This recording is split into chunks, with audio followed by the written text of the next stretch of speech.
చాలా మంది దోసకాయలు కొనుగోలు చేసి ఇంటికి తెచ్చాక వాటిని కోసి చూస్తే అవి చేదుగా ఉండటంతో నిరాశ చెందుతూ ఉంటారు. దాంతో ఆ దోసకాయను పూర్తిగా పారేయాల్సి వస్తుంది. నిజానికి మార్కెట్ లేదా దుకాణంలో దోసకాయను కొనే ముందు దాన్ని కోసి రుచి చూడటం సాధ్యం కాదు. అందుకే దోసకాయను రుచి చూడకుండానే అది చేదుగా ఉందో లేదో తెలుసుకోవడానికి ఇక్కడ ఒక సులభమైన చిట్కా ఉంది.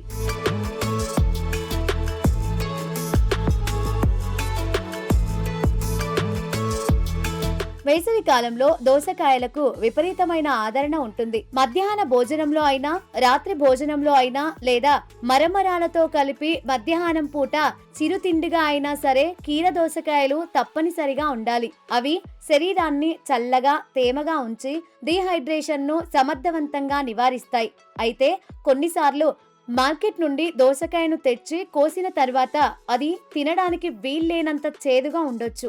దాంతో మీరు దానిని మొత్తం పారేయాల్సి వస్తుంది. మీరు దోసకాయను కొనకముందే అది చేదుగా ఉందో లేదో తెలుసుకోవడానికి ఇక్కడ ఒక సులభమైన చిట్కా ఉంది. తొక్క రంగును చూసి కొనండి. నిపుణుల అభిప్రాయం ప్రకారం తాజా నాణ్యమైన కీర దోసకాయలు ముదురు ఆకుపచ్చ రంగులో పలుచని తొక్కతో ఉంటాయి. తొక్క పసుపు రంగులో ఉంటే లేదా పసుపు మచ్చలు ఉంటే ఆ దోసకాయ బాగా పండిపోయిందని అర్థం. అటువంటి దోసకాయలు చేదుగా ఉండే అవకాశం ఎక్కువగా ఉంటుంది. కీర దోసకాయ సైజు మరీ లావుగా లేదా చిన్నగా ఉండే దోసకాయలను తీసుకోకపోవడమే మంచిది. మధ్యస్థ పరిమాణంలో నిటారుగా సమమైన ఆకారంలో ఉండే దోసకాయలను ఎంచుకోండి. ఇవి సాధారణంగా చేదుగా ఉండవు. కాడ భాగాన్ని చెక్ చేయండి. దోసకాయ కాడ దగ్గర ఉండే భాగం తరచుగా చాలా చేదుగా ఉంటుంది. ఆ భాగం పసుపచ్చగా లేదా పాలిపోయినట్లు కనిపిస్తే ఆ దోసకాయను కొనకపోవడమే మంచిది.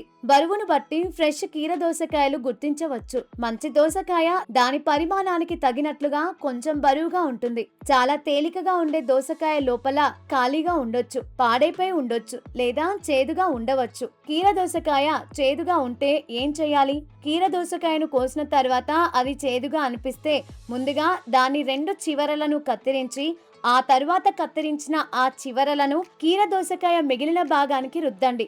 అప్పుడు తెల్లని నురగ లాంటి పదార్థం బయటకొస్తుంది. చేదును తగ్గించడానికి ఆ నురగను కడిగేయండి. కీర దోసకాయలోని చేదు భాగాన్ని ఇతర పదార్థాలతో కలిపి ఉపయోగించడం ద్వారా కూడా ఆ చేదును కొంతవరకు తగ్గించొచ్చు.